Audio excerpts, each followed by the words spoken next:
Excelentísimo presidente de la Academia de Ciencias y Artes Militares, académicos, es para mí un gran honor estar hoy aquí con ustedes y por supuesto un placer poder hacerlo y en un acto tan significativo como el inicio del curso de esta docta academia.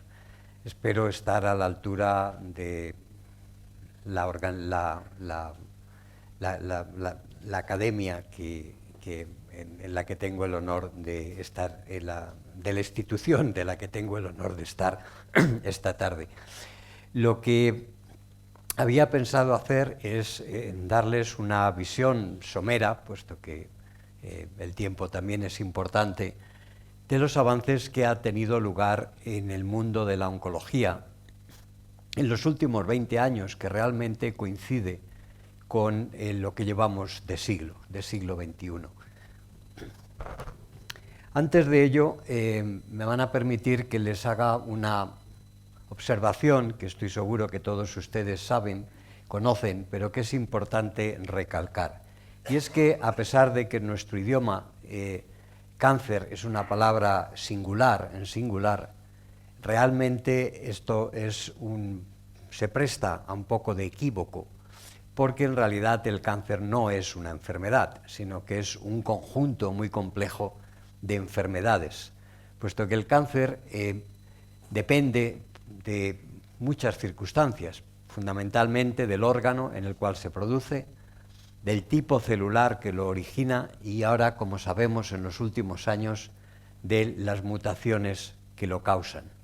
De hecho, gracias al desarrollo de la ultrasecuenciación, hoy se han secuenciado ya más de 100.000 genomas de tumores y sabemos que no hay dos tumores con el mismo contenido mutacional, es decir, con las mismas mutaciones.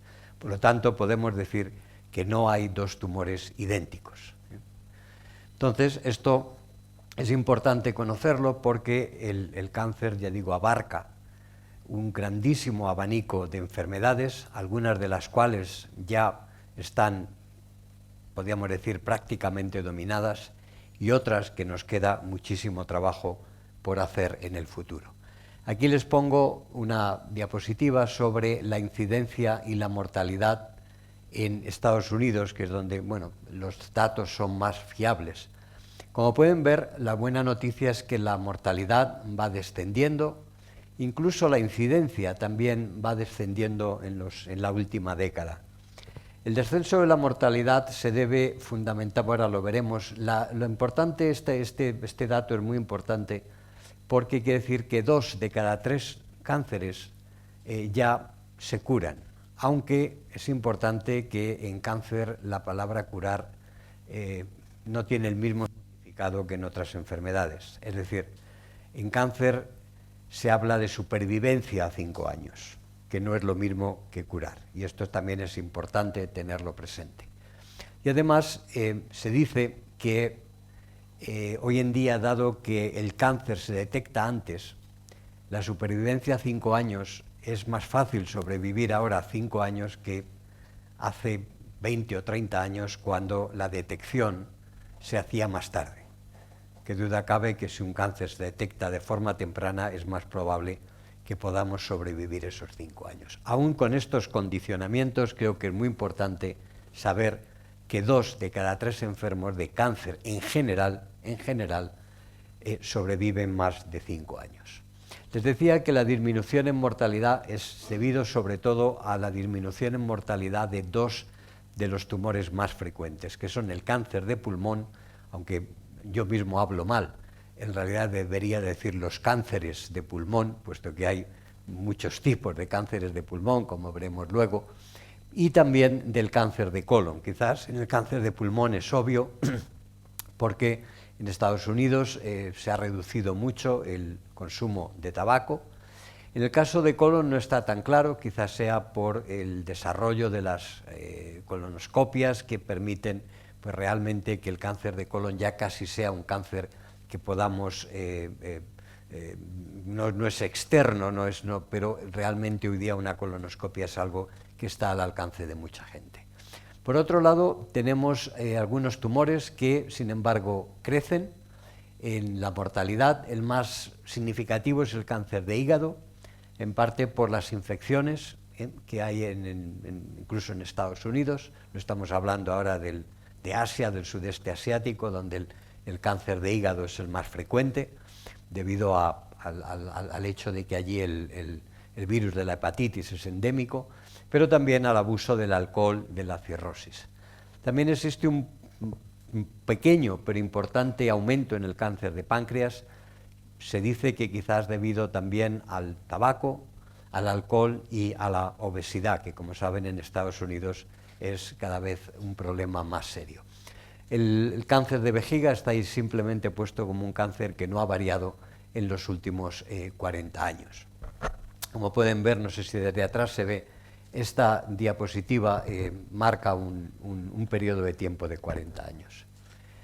Y ahora para terminar esta primera parte, que son estadísticas, mostrarles la cara y la cruz del cáncer. Por un lado, aquí tenemos los tumores más indolentes, con mayor índice de supervivencia, que son los tumores hormonales.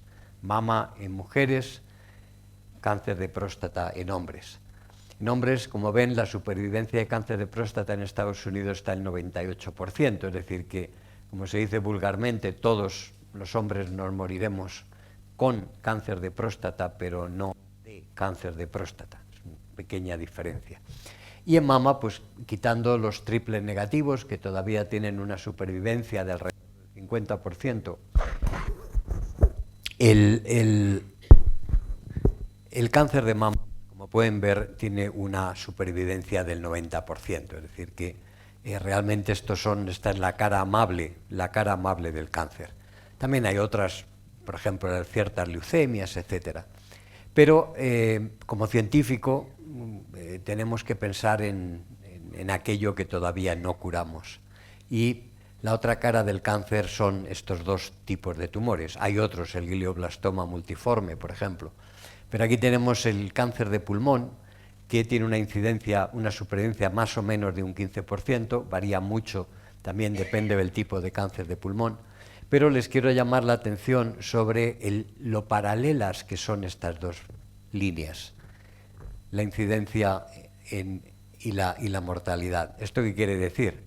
Que hoy en día tenemos el mismo éxito curando este tipo de cáncer o este conjunto de tipos de cáncer que hace 40 años, lo cual, pues no deja de ser un reto para la medicina. En el caso del cáncer de páncreas también vamos viendo que va aumentando la incidencia y que va aumentando la mortalidad. Esta cifra es demasiado positiva porque ocupa otros tipos de cánceres de páncreas, que no es el típico adenocarcinoma ductal, que es el más frecuente y al mismo tiempo el más agresivo, ¿no? La supervivencia del adenocarcinoma ductal de páncreas a 5 años es menos del 5%. ¿Okay? Entonces aquí tenemos la cara y la cruz de los cánceres y el resto están en algún punto intermedio, los tumores hormonales y estos dos tipos de tumores. Entonces vamos a ver un poco la historia, ya que hemos tenido el repaso que nos ha hecho el Dr. Justo Huertas, a quien, por cierto, le agradezco su más que amable presentación. Es hasta el año 98, es decir, hasta hace 20 años, todos los tratamientos antineoplásicos eran lo que llamamos agentes citotóxicos, la quimioterapia clásica. Estas sustancias, estos fármacos atacan las funciones más básicas de la célula, ya sea la replicación del DNA, la síntesis del DNA, la reparación o la mitosis. Entonces, evidentemente, estos compuestos tienen una gran toxicidad, puesto que son capaces de matar tanto a las células normales como a las células tumorales. El único motivo por el cual se pueden utilizar en la clínica es porque algunas de estos fármacos tienen lo que llamamos una ventana terapéutica, es decir, son un poquito más activos contra la célula tumoral que contra la célula normal. Desgraciadamente, como científico, no sabemos por qué. Es decir, si yo les presento una colección de 100 taxanos, no podemos saber cuáles de ellos van a poder ser utilizados en la clínica y cuáles no.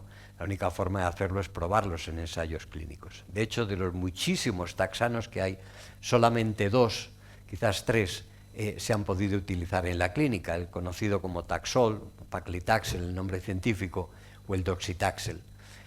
Pero ya digo, muchísimos taxanos. Esto lo que realmente hace es que hoy en día la quimioterapia es algo ya del pasado en cuanto a los avances científicos, pero es algo del presente, porque todavía en todos aquellos pacientes que no tienen mejores opciones, que vamos a ver ahora, todavía evidentemente tienen que ser tratados con quimioterapia. Y quizás hoy en día la quimioterapia todavía tiene una frecuencia quizás demasiado alta en el tratamiento, pero evidentemente cuando no hay otra cosa hay que recurrir a la quimioterapia. En las 2 décadas que llevamos del siglo XXI se ha producido una auténtica revolución en las estrategias terapéuticas para el tratamiento de los distintos tipos de cáncer. Me van a perdonar que ha salido este párrafo, creí que lo había corregido, pero evidentemente no. Estas 2 formas de tratar el cáncer son muy distintas. Está lo que llamamos la medicina de precisión, que ahora definiremos, también conocida como terapias dirigidas o terapias personalizadas. Medicina de precisión fue un término que usó el presidente Barack Obama en el año 15 y que, bueno, pues ha quedado ahí como realmente no es tan precisa como nos gustaría que fuera esta medicina, pero ahora verán por qué se le da este nombre. Y por otro lado, hace tan solo 8 años aparece la inmunoterapia, que después trataremos con más detenimiento. Y había añadido este párrafo porque últimamente se ha hablado bastante en la prensa, y digo, bueno, por lo menos vamos a mencionarlo, que son las CAR T-cells. CAR viene del inglés Chimeric Antigen Receptor, que es el receptor de los linfocitos T. Entonces, lo que consiste esta terapia es que se generan linfocitos T con un receptor que es específico para la mutación que tiene el paciente. Es decir, en este caso sí que podemos hablar sin ningún problema de terapia personalizada, porque cada fármaco está dirigido solamente para un paciente.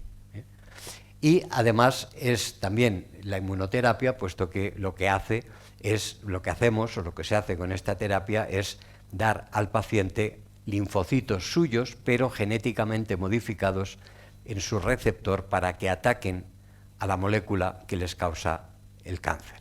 Esto todavía solamente es aplicable a leucemias. Y tiene un problema. Bueno, el problema fundamental es que es muy complejo, porque no se trata de un fármaco, del concepto que tenemos de abrir un bote y sacar una pastilla, o un inyectable, sino que realmente es todo un procedimiento. Y precisamente, no sé si lo han leído, la noticia estos días es que Novartis nos cobra a la sanidad pública 320.000 euros por cada uno de estos fármacos o tratamientos, y bueno, pues evidentemente es un problema para la sanidad, para las cuentas de la sanidad, pero evidentemente tiene un efecto que hasta ahora, desde luego, ha habido enfermedades, sobre todo las leucemias pediátricas y algunas otras leucemias de tipo B, que no se podían curar excepto por este avance.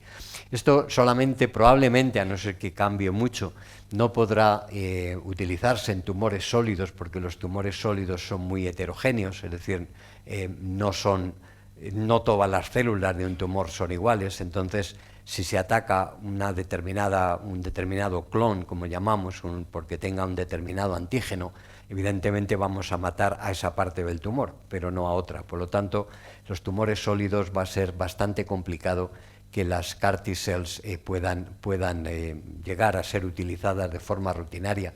Evidentemente esto sea un grave problema para el ministro o ministra de Sanidad, pero si funciona, evidentemente habrá que desarrollarlo, pero ya digo, probablemente este nuevo concepto de terapia solamente se aplique a los tumores hematopoyéticos, a los tumores no sólidos.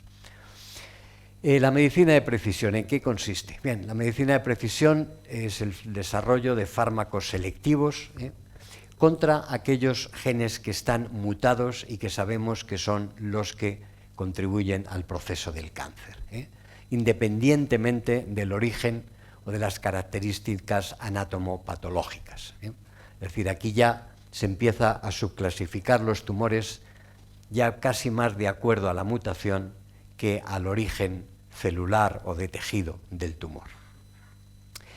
El primer fármaco de la medicina de precisión se aprueba en el año 98, hace ahora poco más de 20 años, que es la Herceptina. Herceptina es un anticuerpo molecular dirigido contra un receptor tirosina quinasa que está amplificado, sobreexpresado en un subtipo de cáncer de mama. Y esto ha tenido un impacto muy importante en el tratamiento de cáncer de mama. De hecho, este año les han dado el Lasker Award, que dicen que es el preámbulo del premio Nobel, tanto a Dennis Sleiman, que fue el que descubrió primero esta amplificación, esta mutación, como a Axel Ulrich, que fue un científico de Genentech, que fue el que diseñó el anticuerpo que luego terminó siendo Herceptina. 3 años más tarde se aprueba el primer fármaco que ya es un quimiotipo, ya es una molécula pequeña, una molécula química, y que fue Gleevec. Gleevec,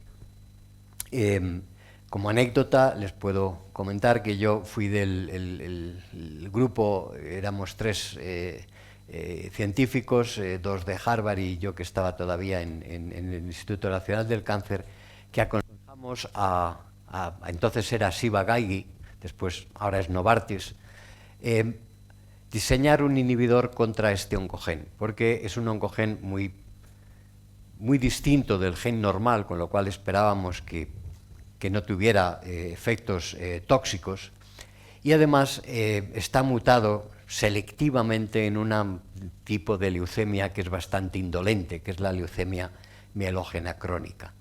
Y esto se lo cuento como anécdota porque cuando yo dejé de asesorar a Siva Geigy porque fiché por Bristol Myers Squibb, no me dejaron trabajar en esta molécula o en este tipo de inhibidor, porque la gente de business decía que este tipo de leucemia iba a generar más de 300 millones de dólares, con lo cual pues no merecía la pena invertir en ello.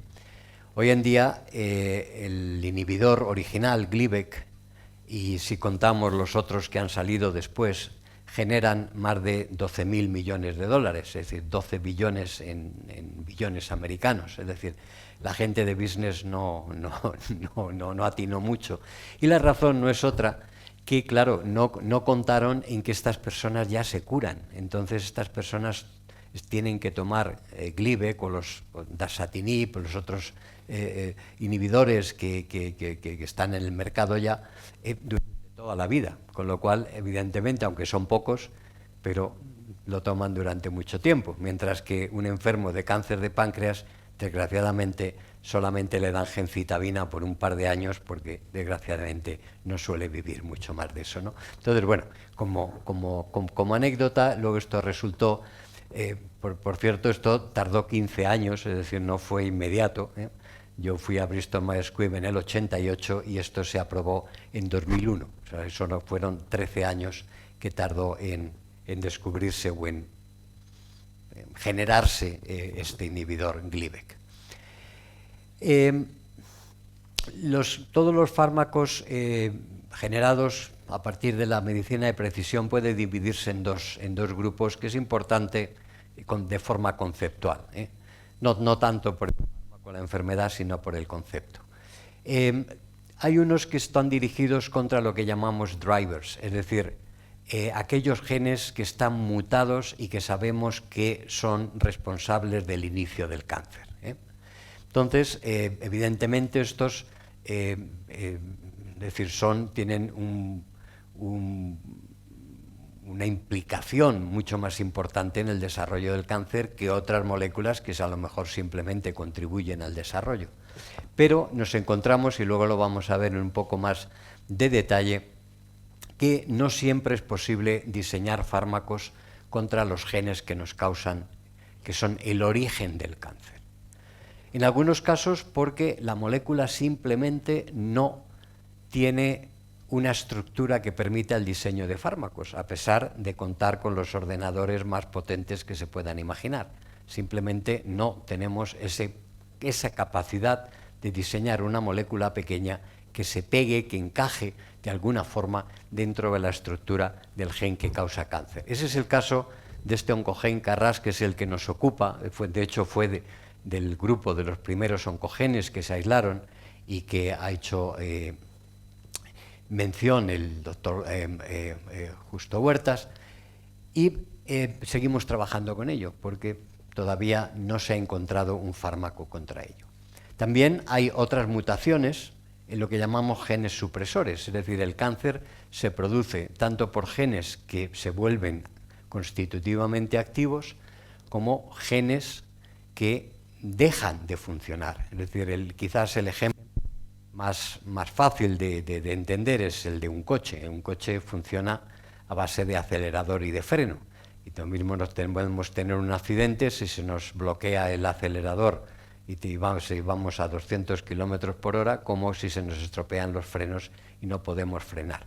De hecho, como en los coches, el accidente más corriente es que se nos estropeen los frenos, y lo mismo sucede en cáncer. Hay más mutaciones en genes supresores que en oncogenes. Entonces, en este caso, por ejemplo, tenemos la P53, que es un factor de transcripción, que es el gen más mutado en todos los cánceres, contando todos los cánceres, y aquí simplemente deja de funcionar, tiene una mutación y deja de funcionar. Hasta ahora, en la farmacopea, no existe ningún caso descrito de un fármaco que revierta a un gen, a una enzima que deja de funcionar. Es decir, todos son inhibidores, pero no tenemos activadores. Solamente en el caso de, por ejemplo, los neurotransmisores hay agonistas y antagonistas, pero si tenemos una enzima que no funciona, nadie ha conseguido diseñar un fármaco que haga funcionar esa enzima. Son cosas que a veces parece mentira con todo lo que se ha avanzado en el mundo, pero todavía existen estas limitaciones. Entonces, lo que hace la medicina de precisión es diseñar fármacos selectivos contra lo que llamamos dianas accesorias, es decir, moléculas que participan en el proceso tumoral de forma indirecta. Es decir, no son los genes mutados, pero de una forma u otra participan en el cáncer, o en el caso de los genes supresores, se busca la ruta de señalización o cómo funcionan estos genes y se trata y se intenta diseñar inhibidores contra moléculas que sean farmacológicamente abordables. Aquí, esto es una lista de los genes que están mutados en cáncer y para los cuales se han desarrollado fármacos selectivos. Esta es la enfermedad en la cual están principalmente mutados, y lo que les quiero llamar la atención es en el número. Es decir, aquí creo que son 9 las dianas de cáncer para las cuales hay fármacos selectivos y efectivos.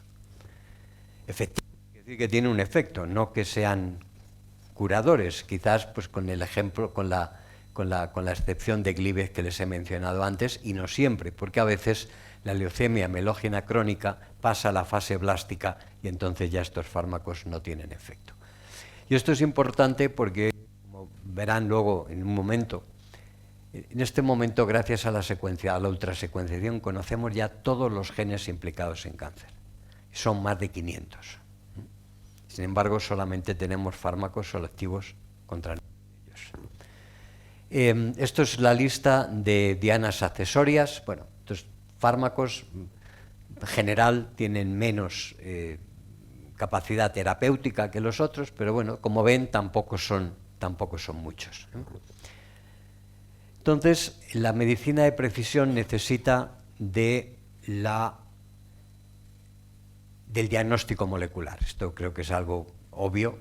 Es Es decir, si tenemos un fármaco específico contra una mutación, necesitamos descubrir en qué tumores tienen esa mutación, si no, evidentemente no podríamos dar el fármaco necesario para el tumor que tiene esa mutación. Por lo tanto, es necesario llevar a cabo un diagnóstico molecular.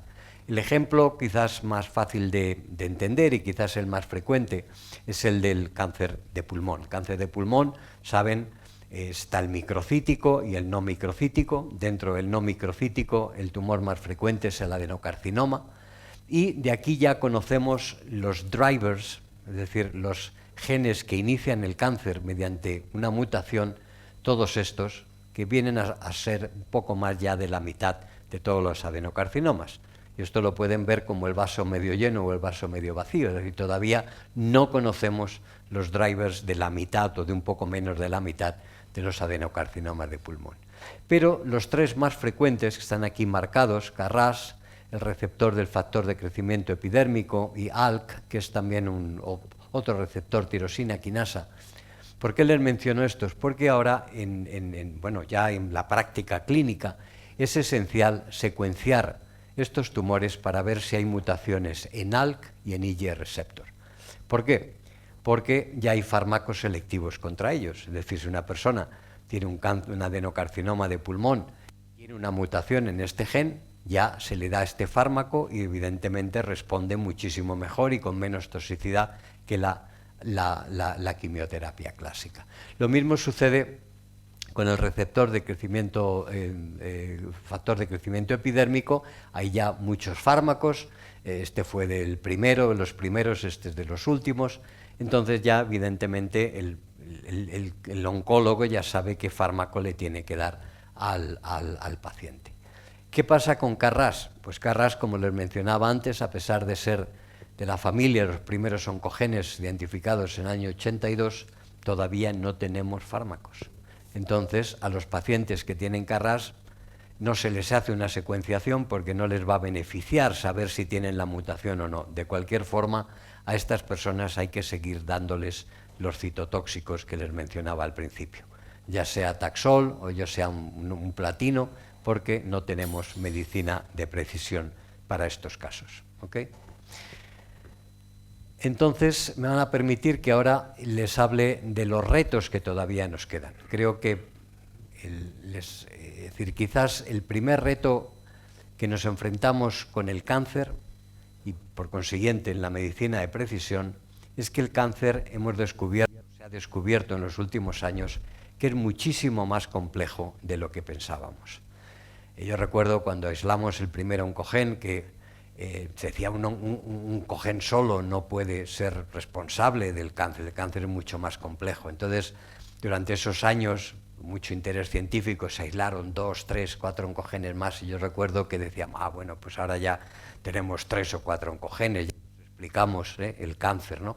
Bueno, pues hoy en día con la secuenciación les voy a mostrar una diapositiva que es realmente, me pone los pelos de punta esta diapositiva, de unos 5 años.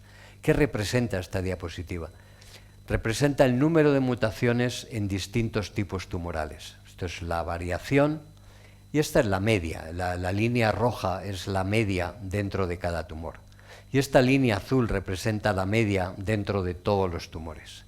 ¿Y qué es el 1? El 1 es una mutación por megabase. Como saben, nuestro genoma está compuesto por 3 por 10 a la 9 nucleótidos, pares de bases. Es decir, que 1 significa 3000 mutaciones por tumor. Y si miramos a la derecha, los 4 peores, los 4 que tienen, esto es una escala logarítmica, luego aquí estamos hablando de 30.000 mutaciones por tumor. ¿Qué tumores son?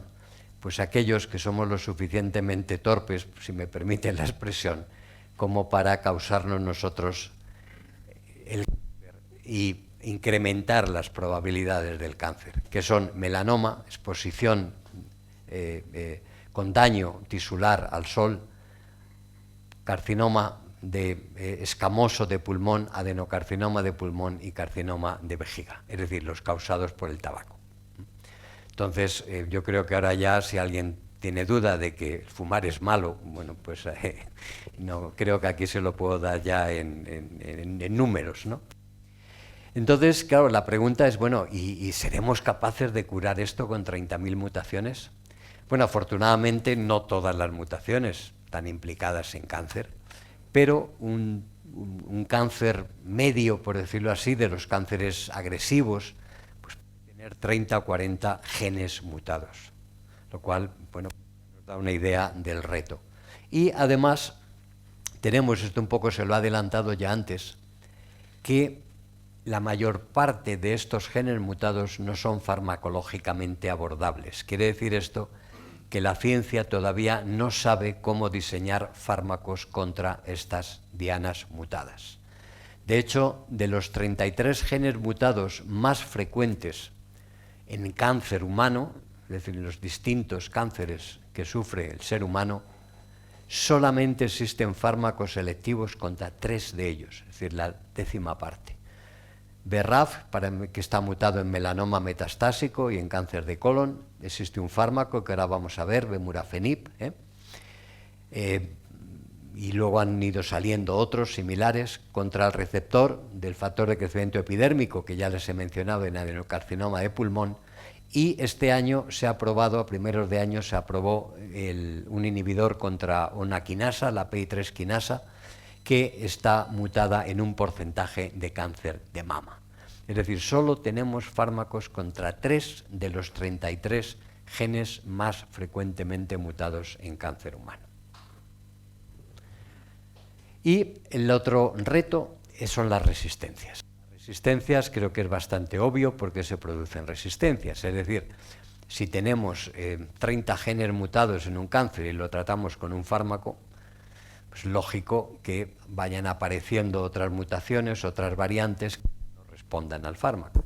De hecho, si lo pensamos, nos sentamos y ponemos a filosofar un poco dentro de 50 o de 100 años, cuando los futuros oncólogos vean que tratábamos pacientes con 30 y 40 mutaciones con un solo fármaco, dirán que somos unos ilusos.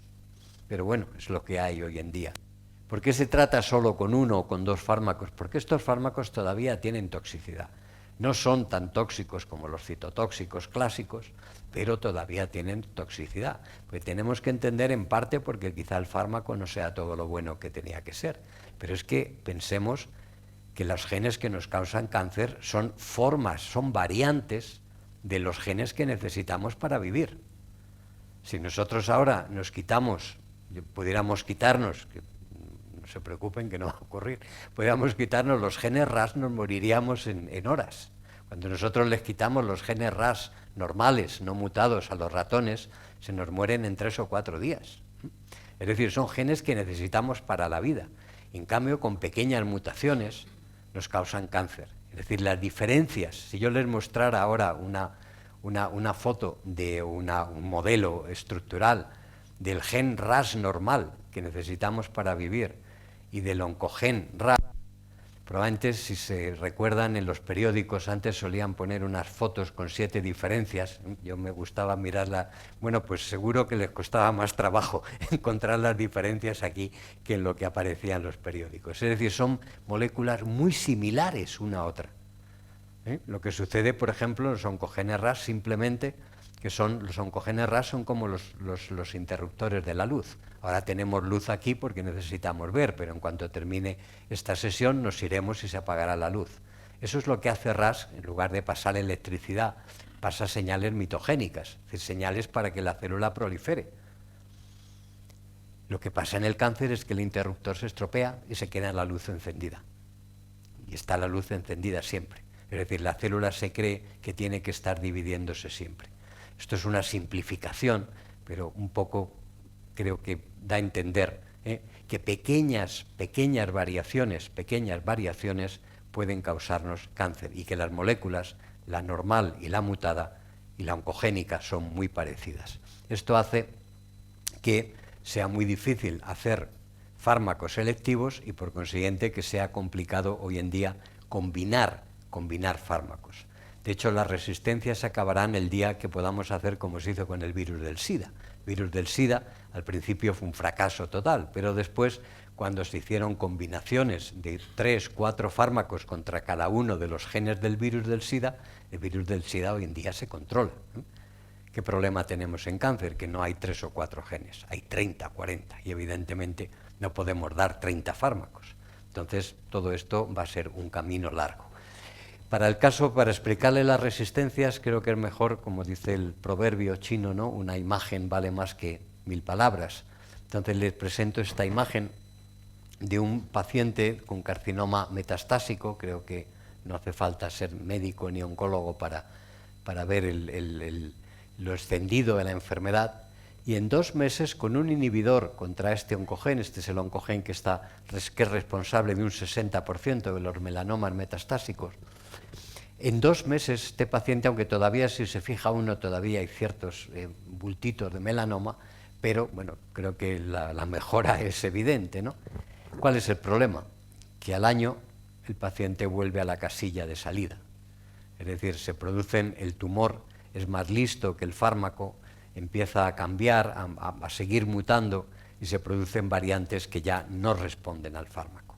Claro, la forma de atacarlo sería tratar a este paciente con una combinación de 4, 5, 6 fármacos de tal forma, o 7, 8, yo no lo sé cuántos, de tal forma que el tumor ya no tuviera la oportunidad de mutar, como le pasa al virus del SIDA.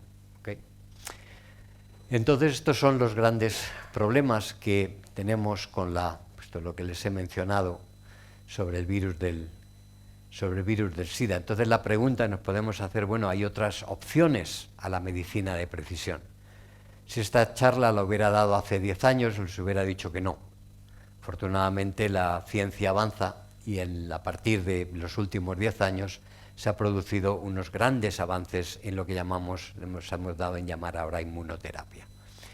La inmunoterapia es importante conocer el origen de esta nueva terapia, porque es muy interesante, por lo menos yo trabajo en inmunoterapia, es decir, pues yo soy un ignorante de la inmunoterapia, pero a mí me resulta realmente fascinante lo que ha ocurrido en los últimos años.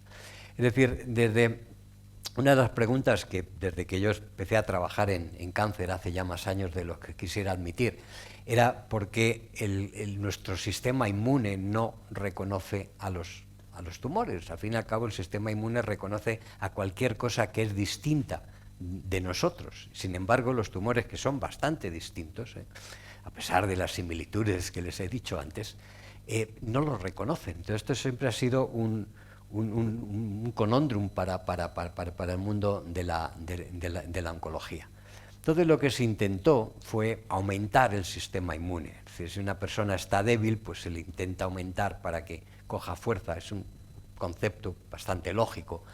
Sobre todo cuando se descubrió la interleuquina 2, no sé si recuerdan, un médico americano, Steve Rosenberg, que trataba a Ronald Reagan, o sea, se hizo famoso no por esto, sino por tratar al presidente. Esta terapia realmente es muy tóxica y solamente ha tenido éxito en gente con cánceres muy selectivos y gente muy joven. Entonces, la gran revolución que ha habido ahora es que los inmunólogos se han centrado en entender no los mecanismos que activan el sistema inmune, sino aquellos que lo desactivan. Aunque no pensemos en ello, cada vez que tenemos una infección, nuestro sistema inmune se activa, ya sea el sistema inmune inducible, los linfocitos B y T, o el sistema inmune innato, los neutrófilos, etcétera, macrófagos. Pero a veces lo que no pensamos es que cuando se nos pasa la gripe o otra enfermedad que ha activado el sistema inmune se tiene que desactivar. Si pensamos en la gripe, cuando el sistema inmune se activa, nos duelen las articulaciones, etcétera. Cuando la fiebre se nos va, el virus se va, todo eso ya desaparece. ¿Por qué? Porque nuestro sistema inmune vuelve a su estadio de homeostasis, su estadio normal. Si no, todos tendríamos enfermedades autoinmunes. Si hubiéramos sufrido 3 o 4 gripes, al final tendríamos una enfermedad autoinmune si el sistema inmune no volviera al punto cero, no volviera a sus niveles de homeostasis. Entonces, esto es algo que que bueno, que normalmente los científicos tenemos a estudiar más lo que se activa que lo que se desactiva. No sé si por... Entonces, esto es lo que les acabo de decir. Entonces, todos los mecanismos que hay de activación para nuestro sistema inmune, hay equivalente mecanismos de desactivación. ¿Okay? Toda una serie de moléculas, de ligandos, de receptores, que evidentemente no vamos a entrar a tratarlos en detalle. Entonces, ¿qué es lo que hace el cáncer? Algunos tumores lo que hacen es que prestan estas moléculas, que son las encargadas de hacer que nuestro sistema inmune se desactive, las expresan, y al expresarlas le están diciendo al sistema inmune, desactívate, es decir, no me ataques. Es decir, se hacen invisibles al sistema inmune. El tumor se hace invisible al sistema inmune. Un poco, ya que estamos en ambiente militar, sería parecido a los aviones estos que se pintan con una pintura, perdón, disculpen mi ignorancia, y no son visibles al radar. Bueno, pues esto, cierto modo, tendría cierta similitud, salvando las distancias, con este tipo de aviones invisibles al radar, ¿no? Entonces, esto es lo que se ha descubierto en estos últimos años, que hay toda una serie de mecanismos por los cuales la célula tumoral coge prestado o desarrolla o utiliza para defenderse estas moléculas que hacen que se desactive el sistema inmune. Por lo tanto, el sistema inmune no les ataca. Esto realmente ha supuesto un muy importante descubrimiento, y de hecho el año pasado el Premio Nobel de Medicina se les dio a estos dos investigadores, investigador americano, Jim Allison, que hizo su trabajo en el Memorial en Nueva York, pero ahora está en el MD Anderson en Texas, y a Tsuku Honjo, que no recuerdo exactamente en qué universidad está, en Japón. Entonces, fundamentalmente, lo que han descubierto estos dos investigadores son dos sistemas de comunicación para desactivar el sistema inmune. Un sistema ligando-receptor, que el nombre es lo de menos, pero vamos a hablar de ello. CTLA4 es la molécula de receptora, y el otro sistema que es todavía más eficiente, que el ligando es PDL1 y el receptor es PD1. Entonces, cuando la célula tumoral expresa estas moléculas, lo que hace es inhibir al linfocito T para que no le ataque, para que se haga invisible al linfocito T. Entonces el linfocito T está desactivado, piensa que no hay ningún tumor por allí y simplemente no actúa contra el tumor. Entonces, ¿qué es lo que ha hecho la industria farmacéutica basado en estos descubrimientos? Pues ha generado anticuerpos que rompen, que destruyen esta interacción ligando-receptor. Los primeros y los más efectivos hasta ahora son el ipilimumab, que es un anticuerpo que bloquea CTLA4, Nivo y Pembro, uno es de Bristol, el otro es de Merck, que bloquea PD1, y más recientemente se ha probado Atezo, que es de Roche y bloquea el ligando. Entonces, lo que hacen estos anticuerpos es bloquear este proceso de desactivación del sistema inmune, con lo cual lo que hace es que el linfocito T se vuelve a activar y ya reconoce a la célula tumoral y la puede atacar. Esto es, de forma muy básica, el principio, el concepto de la inmunoterapia. El primer experimento, el primer ensayo clínico, porque todo esto realmente los resultados han venido a base de ensayos clínicos, no de experimentos en laboratorios, vino del año 11, como ven, mayo del año 11. Como ven, la diferencia no es muy grande entre el ipilimumab con el citotóxico. Todo esto se ha ido mejorando con los tratamientos, y realmente cuando vino el resultado que realmente causó sorpresa y atención fue ya con el cáncer de pulmón escamoso hace tan solo 4 años. Como pueden ver, el anticuerpo contra PD1 es más del doble de respuestas que el agente citotóxico, menos toxicidad, y además aquí las resistencias tardan mucho más en ocurrir. Es decir, estas son las grandes ventajas que hay de la inmunoterapia. mucha más respuesta, menos toxicidad y muchas menos resistencias. ¿Okay? Entonces, desde entonces ha habido pues un desarrollo que algunos dicen excesivo, porque la industria farmacéutica se está volcando en este tipo de terapia, de la inmunoterapia. Aquí tienen, por ejemplo, una representación de lo que se está haciendo ahora es combinar estos anticuerpos con otros fármacos ya existentes. Entonces, por ejemplo, esto lo que representa son el número de ensayos clínicos hasta el año 18, combinando PD-1, ya sea nivolumab o pembrolizumab, con otras terapias ya existentes. Y, por ejemplo, fíjense aquí, combinándolo con el otro checkpoint, immune checkpoint, CTLA4, había en el año 18 251 ensayos clínicos, ¿no? O sea, esto es una barbaridad pero bueno, las empresas tienen que promocionar sus compuestos, tienen que promocionar sus anticuerpos y bueno, pues es lo que hay. Con quimio, 170 ensayos clínicos. Con radio, pues no sé, ya no me veo 64. Luego otros, por ejemplo, con agentes antiangiogénicos, etcétera, etcétera. Pero esto también tiene su fundamento clínico. Este resultado es de primeros de este mes, de la revista New England, que es la más famosa en el mundo clínico. Pueden ver en melanoma, esto es en melanoma, no está puesto, pero no se lo digo yo, es en melanoma 5 años, 60 meses, y como pueden ver, la combinación de los dos immune checkpoints hace que la respuesta a 5 años sea del 60%. Les recuerdo que el melanoma metastásico era prácticamente mortal hace 15 años.